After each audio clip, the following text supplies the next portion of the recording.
Hi, and welcome to Why Do We Do That? A psychology podcast that deconstructs human behavior from the perspectives of social scientists, psychologists, and others that use applied psychology in their work. I'm your host, Dr. Ryan Moyer. In this episode, I sat down with Dr. Joe Pierre to discuss conspiracy theory beliefs. Joe is a health sciences clinical professor in the Department of Psychiatry and Behavioral Sciences at the University of California, San Francisco. He's a graduate of MIT, the UCLA School of Medicine, and the Psychiatry Residency Training Program at the UCLA Neuropsychiatric Institute. He has extensive clinical experience working with individuals with psychotic disorders and substance use disorders. Joe has authored over 100 papers, abstracts, and book chapters related to schizophrenia and delusions. He also writes the Psych Unseen blog at Psychology Today and is working on a forthcoming book with the same title about the psychology of false beliefs. I first discovered Joe from his appearance in the Flat Earth Believer documentary Behind the Curve. Joe and I both share a strong personal interest in the topic of conspiracy theory beliefs, which is why I thought it would be interesting to talk to him. One of the most important takeaways I had from our discussion was the importance of curiosity and withholding judgment when it comes to discussing conspiracy theory beliefs. It can be very easy to classify those that believe in conspiracy theories as crazy or stupid. The fact is that we all have some beliefs that are completely irrational. We don't put them under a microscope because they're either supported by cultural norms, they make us feel good, or they're a vital part of our identity. Also, sometimes there are real conspiracies that need to be acknowledged. Dismissing conspiracy theories and refusing to engage with loved ones that take interest in these ideas simply reinforces this pattern of thinking, and it is the exchange of ideas that helps us refine and make adjustments to our core beliefs. That being said, those that take a strong interest in conspiracy theories need to be introspective and explore the motives behind their interest. As Joe and I discussed in our conversation, if you can't articulate what evidence you would need to see in order to change your mind about a topic, chances are your emotions are driving your persistence, and it may be time to consider whether or not you're being skeptical, which is focused on evidence, or cynical, which is focused on distrusting others.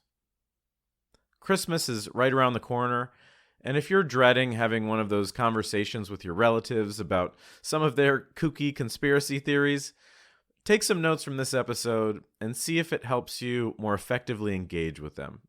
Enjoy. My guest today is Joe Pierre. Thank you so much for being on the show today. I really appreciate it. Yeah, well, thanks for having me. I'm always excited to talk about today's topic. Great. So speaking of today's topic is conspiracy theories. Now, Joe has a background in psychiatry. And so one might argue that there's a bit of a difference between sort of psychopathology and mental health and this idea of conspiracy theories. What made you interested in this idea of conspiracy theory beliefs? Yeah, well, I should state from the beginning that I seriously considered becoming a psychologist back during my undergraduate years. In fact, I minored in psychology. And at that time, I was interested in a lot of the biological aspects of mental illness. Also was very interested in treating really the most severe mentally ill folks. So that took me on a career path to medical school rather than psychology grad school. But I feel like I have some deep roots in psychology. And although my main clinical interest has been in studying and treating psychotic disorders like schizophrenia, my main academic interest has really been what I call the gray area between psychosis and normality.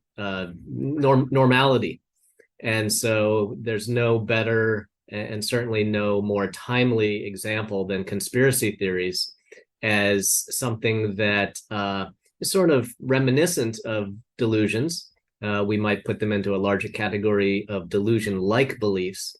But as we'll talk about, I think are fundamentally not symptoms of mental illness per se. And so I have quite a bit of interest in that, which actually started initially a couple of years ago when people were asking me questions about flat earthers. Mm-hmm. And I had to sort of say, what? I have no idea what that is. And I sort of went down the rabbit hole a little bit to find out what this phenomenon was. I ended up being in a documentary movie about flat earthers. And then, of course, over the past couple of years, conspiracy theories have had a sort of more relevant and more more politically relevant implications. So I followed that very closely as well. Yeah, so the documentary on flat Earth theory is called Behind the Curve. It can be probably still on Netflix. One of my favorite documentaries of the past decade for sure. So, you mentioned flat Earth theory, these flat earthers. I would call that sort of low-hanging fruit in the conspiracy theory department. If you ask your average person about flat earthers, it's like, well, how could you possibly believe that? That's so absurd. But then, as you start looking into conspiracy theories, then you get into things that are just slightly more plausible. They take on a slightly different look than believing the earth is flat. Like, so most recently was COVID, the idea that perhaps a public official or public officials might downplay certain statistics because they want to avoid scaring people. Like, it starts to get a little bit more plausible, right? Just in the maybe category.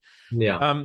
So how would you describe the difference between conspiracy theory beliefs and sort of reasonable views about maybe the government or about some event that might have happened that might have a sinister cause? Yeah. Well, reasonability is, of course, somewhat subjective. That's sort of, I think, the challenge we face now as a society about what is or is not reasonable. And partly the way I would answer, whether or not something is a conspiracy theory or whether or not something is a delusion, for that matter, really goes down to the availability and the appraisal, how we look at evidence. But that too is a sign of the times, where there's often now gross disagreement about what constitutes evidence or a fact or truth.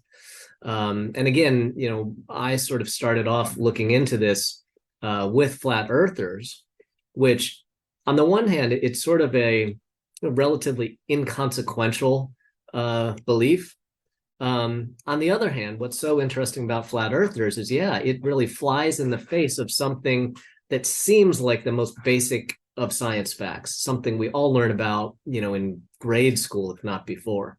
So that to me is fascinating, that there is or has been a growing segment of the population that is at least willing to entertain that, this idea that maybe the earth is not round. And this, became popularized a couple of years ago when Kyrie Irving, the basketball player, sort of came out, if you will, with this belief. And of course, we've seen him, go on to endorse a variety of different beliefs that might fall under the category of conspiracy theory. I would mention also that by itself, the idea that the earth is flat is not a conspiracy theory, right? The conspiracy theory part is what it means that we're being told that the earth is round. So it's not just a belief about the shape of the earth. It's a belief that NASA is some sort of front that's willfully misleading us. It's a belief that the moon landing was faked.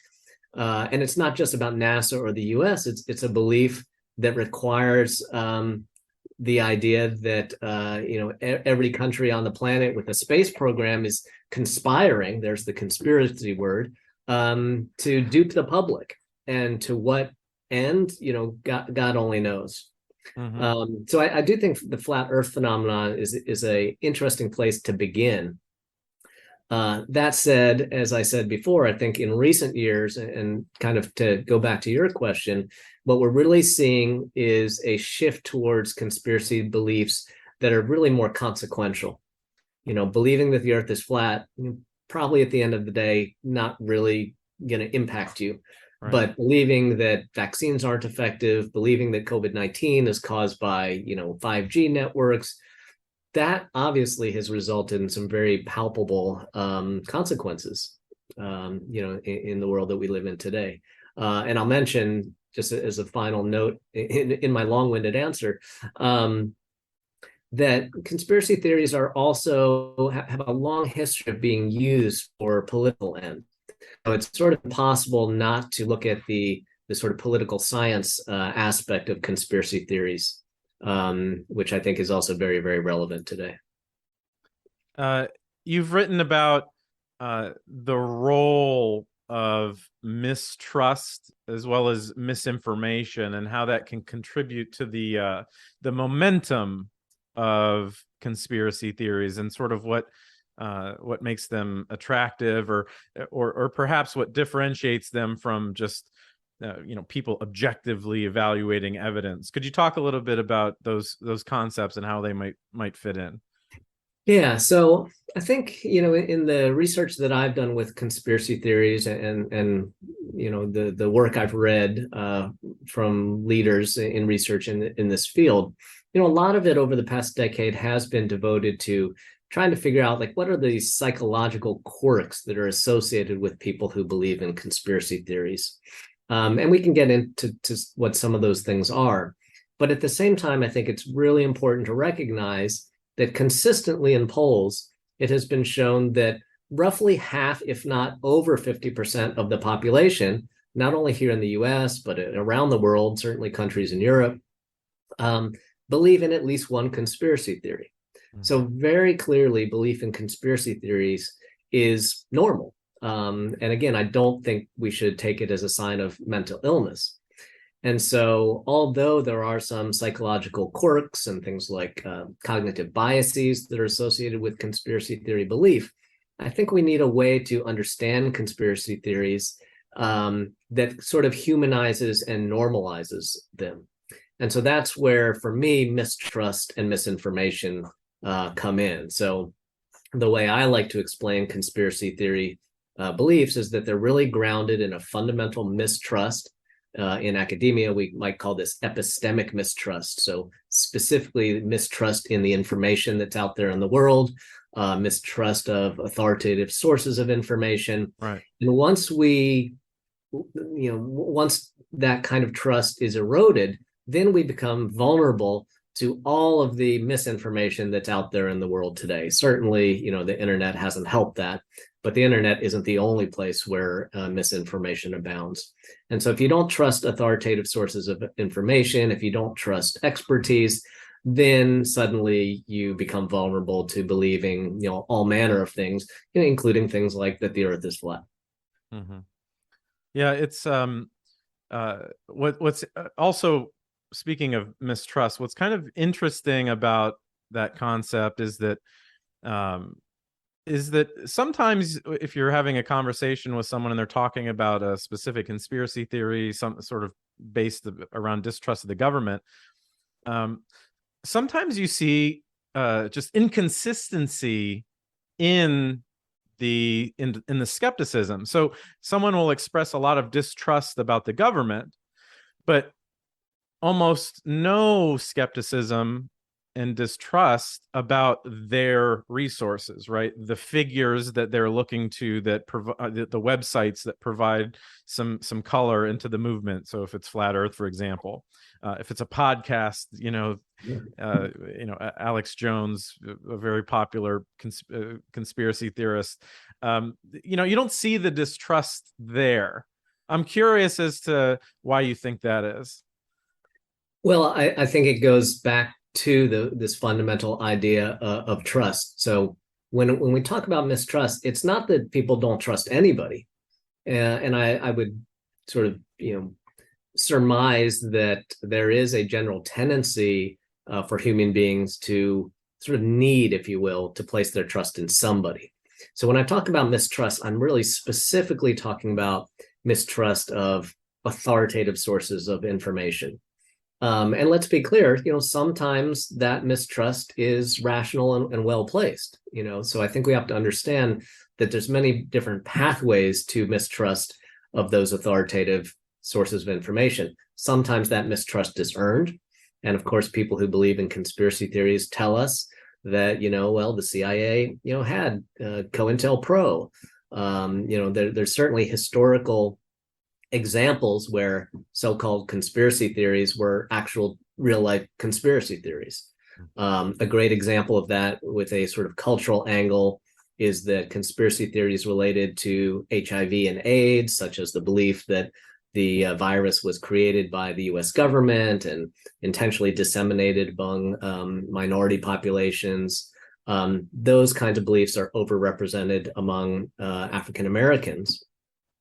And many researchers have drawn the parallel to that kind of belief and the fact that African Americans have been routinely discriminated against by the medical profession, the most egregious example being the Tuskegee experiment. So again, mistrust isn't necessarily pathological. On the other hand, it can be. It can sort of start to take on a form that is paranoid in nature. I see the real frustrating part is sort of when you're having these conversations with people that have these types of beliefs is, I don't know, I would call it like this nugget of truth problem where someone, either the conspiracy itself has some true elements that sort of are at the core, or someone brings up examples of actual conspiracies. And it seems to me that it always comes down to, in conversation, when you're walking them through the process of critically thinking about these theories, that's when you start to see when the conspiracy theory beliefs start to show themselves as false, right? So, for example, you see, you mentioned the idea of how big of a secret it would be if the Earth was actually flat, and NASA was trying to create this illusion that it was a globe. The amount of people that it would take for that secret to persist, and the payoffs and the experts, and keeping people from just taking a plane and going to the edge, right? You start to see these I don't know, little cracks in logic, and in some cases they're bigger logical fallacies, but that's where you seem to me is the differentiator between these false beliefs and sort of ideas that are floating around in the public that might actually be real conspiracies. Yeah, there's a great sort of tongue-in-cheek definition of conspiracy theories that I found on Twitter some years ago. It's by a guy named Bern Hobart, and he said, conspiracy theories are a genre of science fiction in which most organizations are secretly run by competent people pursuing definite goals. I love that definition. It's a joke, of course, because it really encapsulates what you were just saying, which is conspiracy theories really depend on this idea that human beings are really, really good at keeping secrets and coordinating efforts in these very competent and organized ways, whereas it's really not actually the case. So, and yes, there are historical examples of true conspiracies, but in general, those weren't uncovered by so-called conspiracy theorists who were, connecting the dots in their basement, to play up that stereotype. Conspiracies are uncovered by investigative journalism, by and large.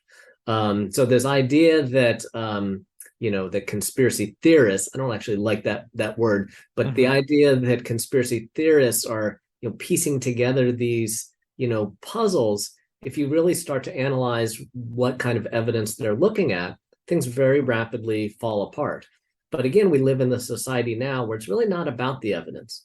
And so just to take it back to mistrust one more time, if you fundamentally believe that we're being lied to at every turn, to go back to flat earthers, whether it's NASA or the US government or, even our kindergarten teachers, that just makes it very easy for you to reach out to another source of information and say, see, well, look, I found this YouTube video that says, 1,001 reasons why that prove the earth is flat.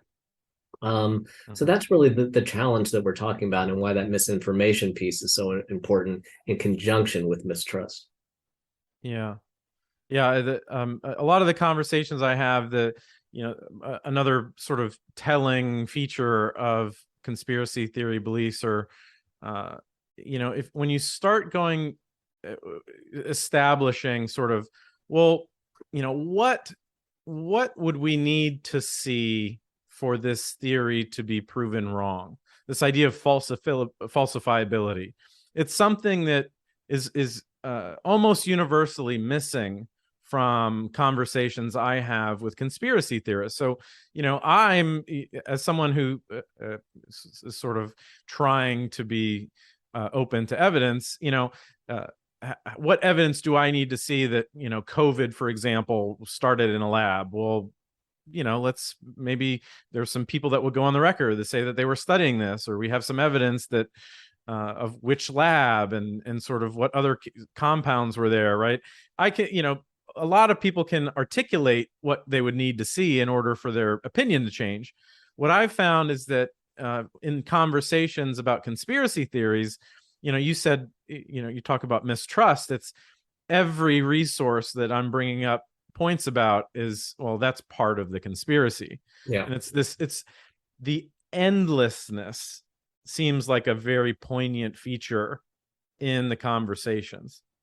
Yeah, there's definitely a kind of unassailability of conspiracy theory belief, and this is where psychology can help us a little bit.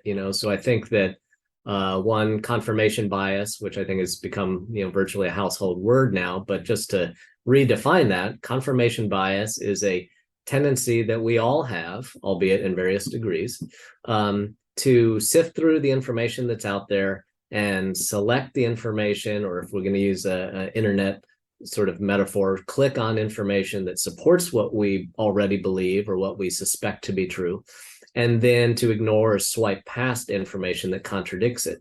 And that's certainly a very prominent feature of people who tend to believe in conspiracy theories, right? I mistrust this source of information, right, like the investigation by engineers and material scientists that looked into what happened at 9/11 in terms of the collapse of the Twin Towers. Like, I don't believe that. Hey, but I will believe this other source that I found on the internet somewhere, or this YouTube video. So that's confirmation bias. And then the other, I think, very helpful psychological concept to keep in mind is cognitive dissonance, which is also, I think, virtually a household word. So this is this idea that this conflict or this tension arises when we have a certain belief, and then that comes in conflict with, let's say, evidence that we come across. And so in order to resolve that tension, we just ignore the evidence, right? Or we do what we call moving the goalposts. And certainly that's, I think, what you're describing when you talk to people who have conspiracy theory beliefs. You might, spend an hour arguing about this one little point, and maybe there's a little bit movement there, but then they say, oh, but there's this other aspect. So there's always this sort of shifting of the narrative and shifting of the focus that allows folks to continue arguing about it ad infinitum. Now, do you believe that people actually believe in some of the more extreme conspiracy theories? And what I mean by that is, if you ask somebody, let's just take belief in a higher power, for example. If you ask someone, do you believe in a higher power, and they'll say yes, I don't think that this is all there is. This as in just nature and what our observable reality is. Sometimes I get this feeling like the contents of the beliefs don't really matter. That they say that people say they believe in a higher power because of sort of a feeling and an idea that they want to be behind, which is that there's more to life than this.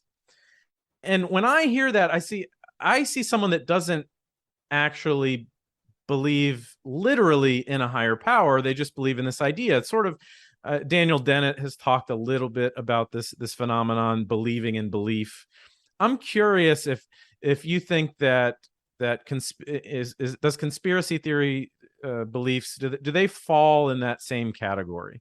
Yeah, absolutely. And I would say that particularly for beliefs where there's not clear evidence, that phenomenon you're talking about is true across all different types of belief.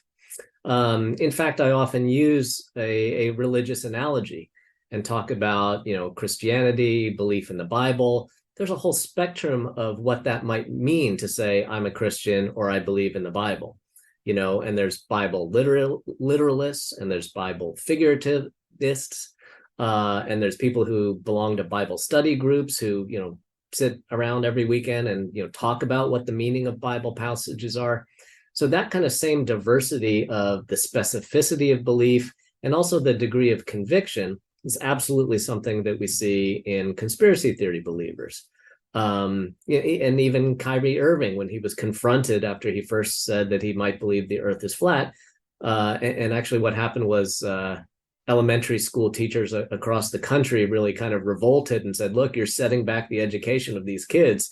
And so he backpedaled a little bit, and he's like, look, this is just something that I kind of think about because, I've come to the conclusion that I'm being lied to and you can't trust authority anymore. So he kind of backed off specifically about that belief. And then, of course, you resort to that dreaded phrase, just asking questions, right? So that's really what you're talking about. There are certainly people out there who might identify with conspiracy theory beliefs. They might not believe it 100%. They might not even believe it in a literal sense, but there's enough appeal there to say, they might be onto something. Maybe something is funny going on with NASA in the shape of the earth. Maybe, I don't know who killed JFK, but, I don't think it was Lee Harvey Oswald, that kind of thing. So that's very important. We're certainly seeing that with QAnon.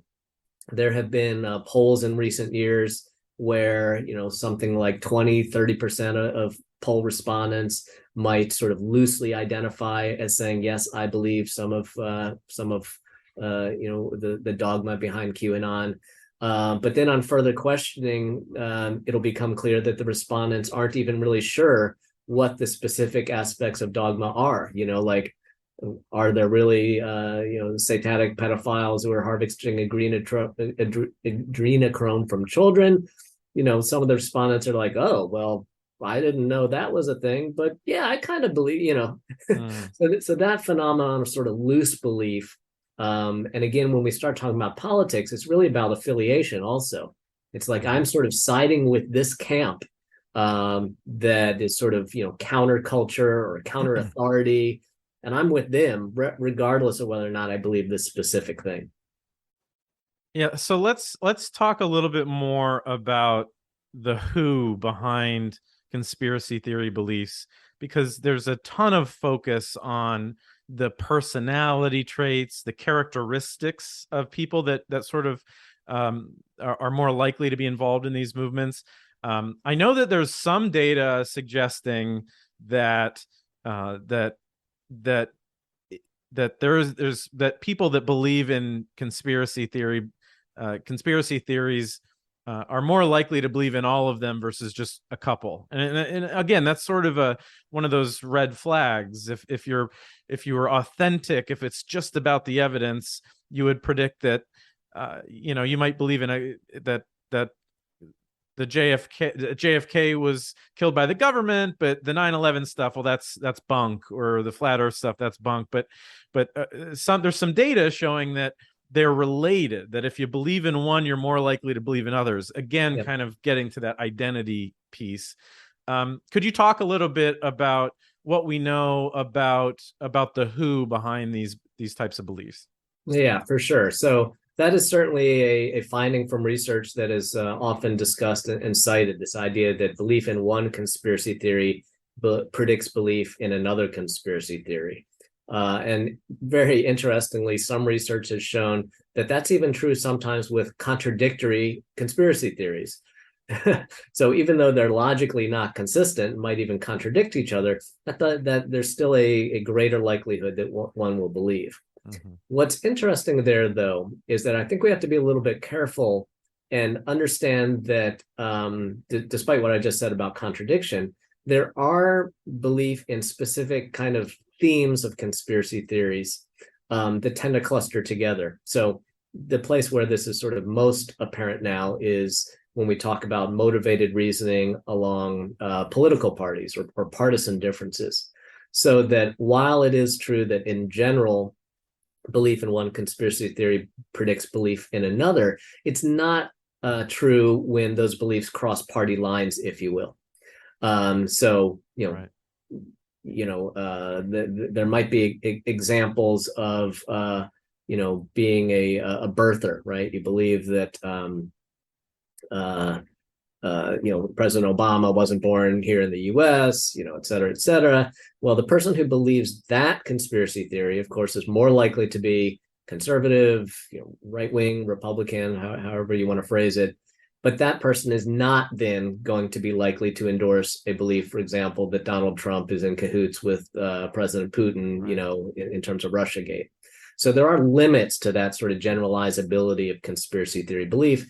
And that's, again, why I emphasize this aspect of mistrust so much, because it's really about, I don't trust those guys, but I do trust, this camp over here.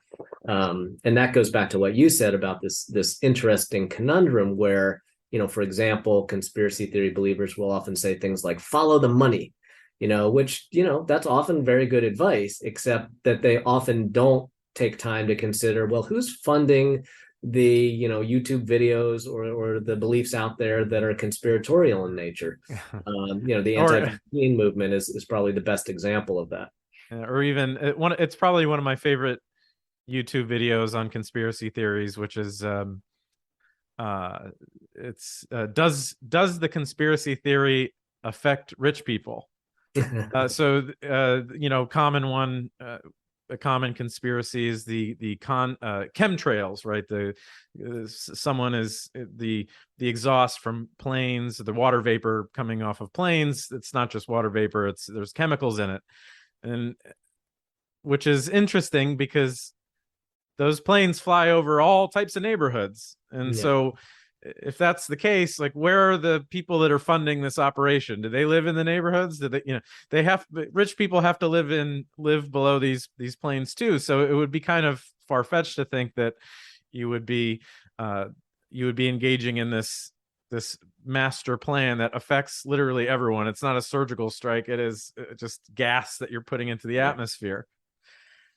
So I think that's an important thing to discuss because, I'm often asked things like, well, can you reason with someone, or, is it worth debating, and that sort of thing. And I think what's pretty clear is it's not really about logic and arguments. Now, I'm not trying to say that people who could believe in conspiracy theories are illogical, or, certainly not saying that they're dumb or stupid. Right. As a reminder, we're talking about the majority of the population here. Right. It's just not about that. It's not about debating the evidence of facts, even though on the surface there's that quality of, have you looked at experiments that prove that the earth is flat? Right. So on the superficial level, sometimes the discourse is about those kind of things, but that's really not what it's about from a sort of emotional level, from a larger standpoint of just what that conspiracy theory means to you. And that's where some other psychological research is relevant, where to go back to this idea of psychological quirks, there's a whole laundry list of psychological quirks that are associated with conspiracy theory belief. And those include things like need for certainty, need for control, need for closure. So if you think about an event like the assassination of JFK, or like the death of Princess Diana, those are very upsetting things on a national or even international level. And so the idea is that perhaps conspiracy theories offer a kind of tidy narrative. Now, it might be a sort of scary narrative, but at least it's not just a narrative that says, oh, well, Princess Diana just happened to crash by accident. And, that's really what's scary, right? Is that coincidences happen, things happen for no, apparent reason. And the conspiracy theory narratives sometimes, make it sound like, oh, well, if I can attribute it to this evil entity, then maybe I actually have a little bit more control over them. So certainty, control, closure, need for uniqueness is another trait that comes up. This idea that conspiracy theories allow people to feel like, I'm privy to this knowledge that no one else knows about. The rest of you people are sheep or sheeple. Yeah. There's something very empowering about like being in on the secret, if you will. Other cognitive quirks would be things like a teleologic bias, the tendency for people to think that there must be a kind of higher purpose or a kind of reason for everything. Again, steering away from the idea that just coincidences sometimes happen. So I think and you can also see it. I mean, you even see it in everyday life. Take for instance people's restaurant preferences. It's like, oh, you think you have a good pizza place, but you haven't been to the my place. I'll take you to my place. Yeah, where clearly there's this identity piece of, as you mentioned, I'm privy. I have something that you don't have. And regardless of whatever Yelp says or restaurant reviews say about this pizza place, I go there and that manager treats me well and I always get this pizza and it's good and I have that information and I'm sharing it with you. And it's it speaks to that identity piece, which is so interesting. Yeah.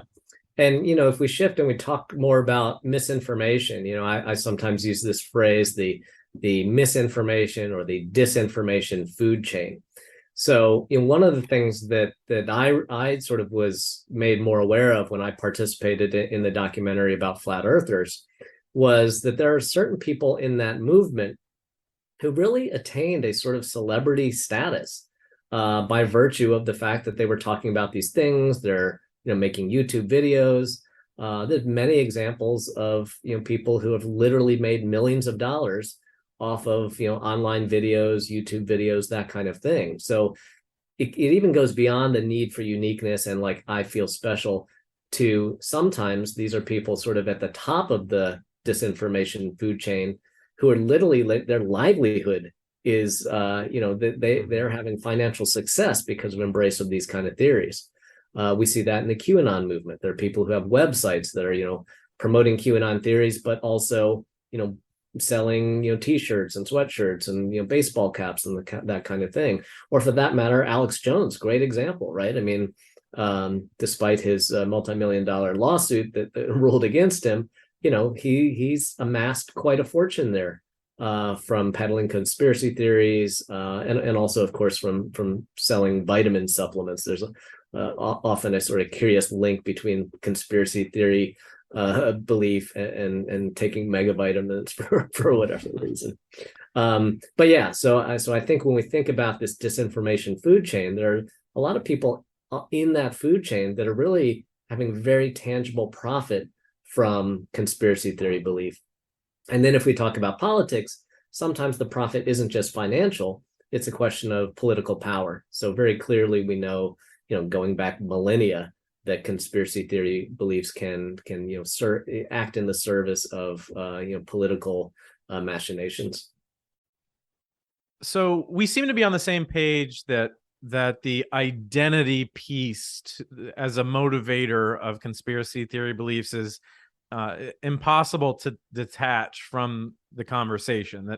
That evidence is it's not about having better evidence. It's not about making a stronger case per se. That if you want to have any sort of luck persuading someone or influencing someone in terms of their beliefs, that we have to look at this identity piece. Let's jump into how to better address this phenomenon in our society.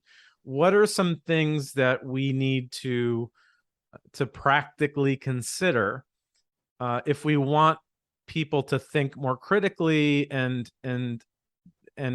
be less distrustful of certain entities? Yeah, there's this quotation that's very variably attributed to R.D. Lang or Thomas Sachs that something to the effect of insanity is just a normal response to an insane society. Now, I really do not like that quotation as it applies to mental illness, but I think it's a good way to understand the phenomenon of conspiracy theory belief. This is not a phenomenon of individual psychopathology, of people who are delusional. This isn't like suddenly half the population developed schizophrenia. This is really a symptom of a sick society. And the sickness is those two elements we talked about. We live in an era of pervasive mistrust. Polls going back to the 1960s have shown a steady decline in trust in the media, in government officials, even in trust of our fellow neighbors, that kind of thing. And certainly, I think we've seen good evidence, again, not to blame everything on the internet, but over the past couple decades, this just rampant proliferation of misinformation that's out there in the world today. So I think if we hope to combat conspiracy theory belief, or really belief in misinformation more generally, those are the sort of two pillars that we have to confront. To confront the issue of mistrust, and going back to what I said about sometimes mistrust is earned, it's really about institutions of authority regaining the trust of the public, earning that trust of the public. So rather than just pinning this on, crazy conspiracy theorists, I think sources of informational authority need to take ownership of that. And they do it, the pathway to do that is through transparency, through community engagement, by, letting people in the door, giving them a seat at the table, as it were.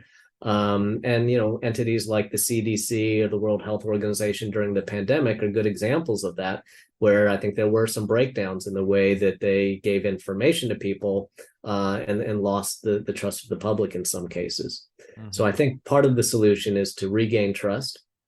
And the other is really the harder part, I think, which is to tackle the problem of misinformation. What do we do with the fact that it is just as easy, if not more easy, to find untruths out there in the informational landscape than it is to find reliable sources of information. And certainly, what's going on with Twitter right now really raises a lot of flags for those of us who are in the misinformation science world, that this could quickly go south.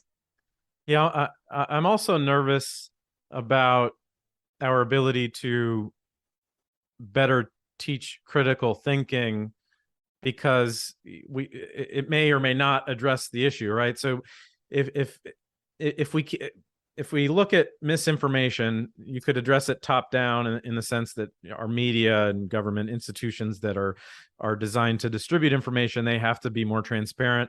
At the same time, the populace needs to be better equipped. My worry, of course, is that if you teach critical thinking, those tools may lead to, they might still lead to certain types of beliefs that are considered false, right? Yeah. So one thing that I noticed in the in Behind the Curve, the Flat Earth documentaries, that a lot of people that are consider themselves flat earthers, deep down they feel like they're doing science, right? They feel like they're thinking critically by going out, and I don't want to spoil it, but the sort of end storyline about using lasers to sort of see if we can measure a curve, a pattern. There's a lot of people that believe in conspiracy theories, feel they're critically thinking, feel like they're doing sort of sciencey type stuff. So I'm always nervous that we're not going to be able to use critical thinking to make these types of things go away. I don't know if you feel the same way. Yeah, I think you hit on a number of important points. One is to kind of get into the weeds a little bit of what critical thinking really means. And the more frequent term used in psychology research is analytical thinking. And I think most people, when they think about critical thinking, and they're thinking like, think scientifically, or, the word critical is really sort of embedded in the whole notion of conspiracy, right? It's like, I don't believe this, and so I'm going to just ask questions and look at another informational source. That's not what we're talking about when we talk about critical thinking or even analytical thinking. Really, what that means, and what has been shown to decrease belief in conspiracy theories or even belief in so-called fake news, is analytical thinking, which is really about just slowing down and saying, hey, whatever this information standing in front of me, instead of just buying it at face value because it feels right or it aligns with what I believe, or because somebody I trust said it, let me think, like, maybe this isn't right. And so some researchers have shown that conspiracy theory belief is really about like just not being careful and just jumping to the kind of the conclusion, accepting things at face value. So that if you experimentally put people in situations where they're kind of primed to say, the information that you're about to see might not be correct, people are actually much better than at recognizing information that's false. So that's actually really what I think the need is for this sort of analytical thinking that says, slow down, be skeptical. Now, I want to be clear to differentiate between skepticism and denialism, right? Skepticism or cynicism, right? Yeah. So skepticism is a sort of scientific way of thinking that says, look, I'm not necessarily going to believe anything until we look at evidence, we look at controlled trials, and then we base our belief on that evidence. The denialism or the sort of pessimism, cynicism that's often part of conspiracy theory belief isn't that. It's not saying I'm going to look at the evidence. It's very specifically saying I'm not going to believe that, right? Because I don't trust that misinformational source. Yeah. So I think there is some hope in terms of promoting that kind of thinking. And scientific thinking isn't about trust scientists.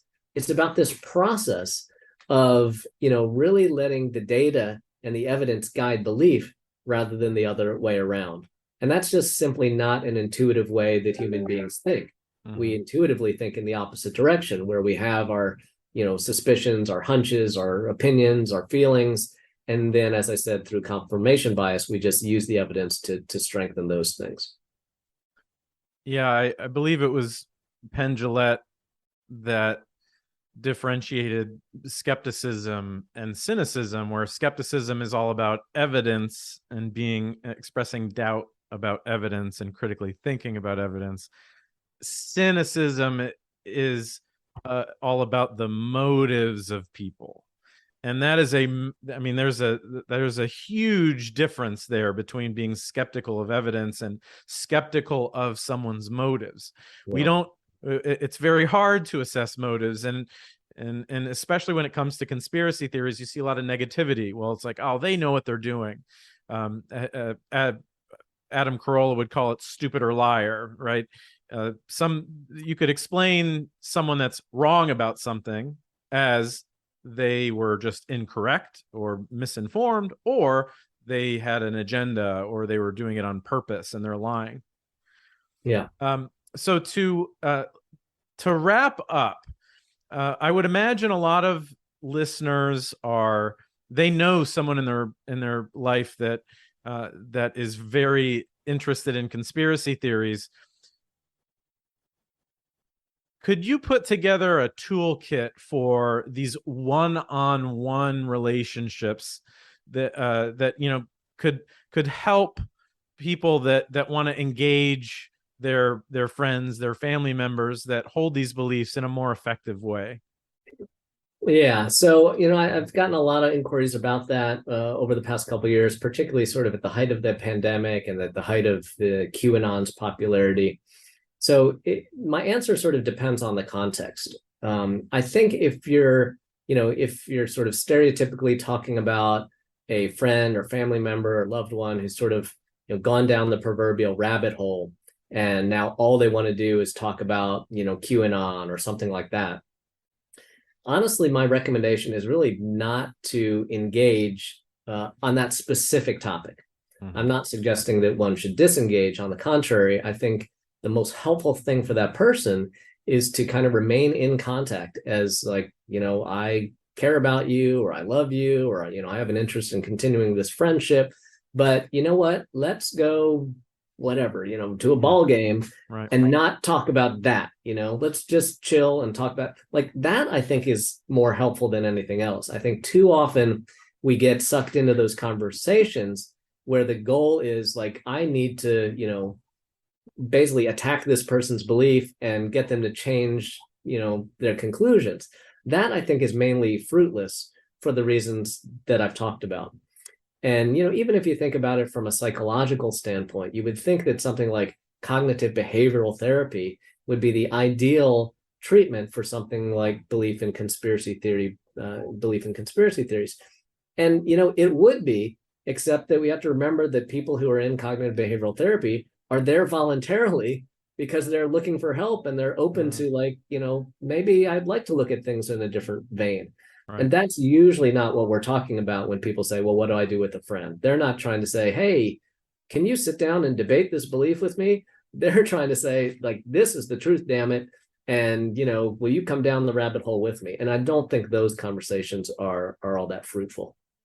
Yeah, I couldn't agree more. And I'm not a clinician, but it reminds me of sort of the goals of talk therapy, which is, if you're experiencing depression, you go to a therapist, they're not just gonna list pieces of evidence to you to build up your self-esteem. They're not just gonna sort of throw make a bullet point checklist of why you're a great person. That's not the goal of most forms of therapy. Most forms of therapy are designed to sort of model just a good relationship and what a relate and allow someone to express themselves emotionally and explore their identity. It's not about just arguing or providing evidence.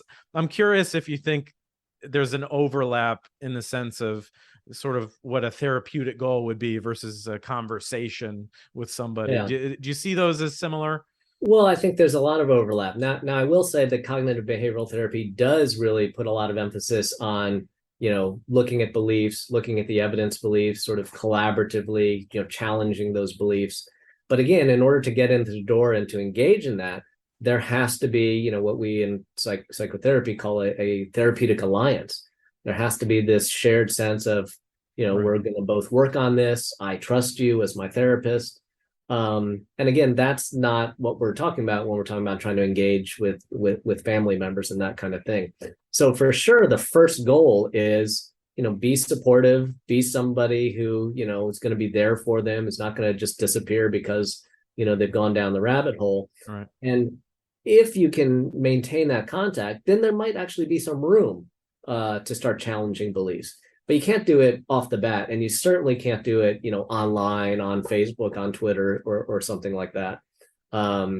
So again, I think when I get that question, more often than not, the question is really like, how can I convince somebody that they're crazy? Like that's just not going to work, and you should throw that goal out the window. Now, if somebody is looking to, hear other opinions and to have their belief challenged, great, do that in a therapeutic relationship. Go find a psychotherapist or something and get in there, or find somebody like, Mick West, who's a sort of, well-known debunker who really will go down the rabbit hole with people and really challenge beliefs one by one. Mm-hmm. And to close, I'll say, please check out Behind the Curve, the Flat Earth documentary. It definitely sort of provides real world examples of these sort of figures and the motives that we've been talking about today in a nice little package. It's definitely one of my favorite documentaries of the past decade. So we're out of time. Thank you so much for being on. It was a pleasure chatting with you, Joe Pierre. All right. Thanks so much for having me. It's fun talking.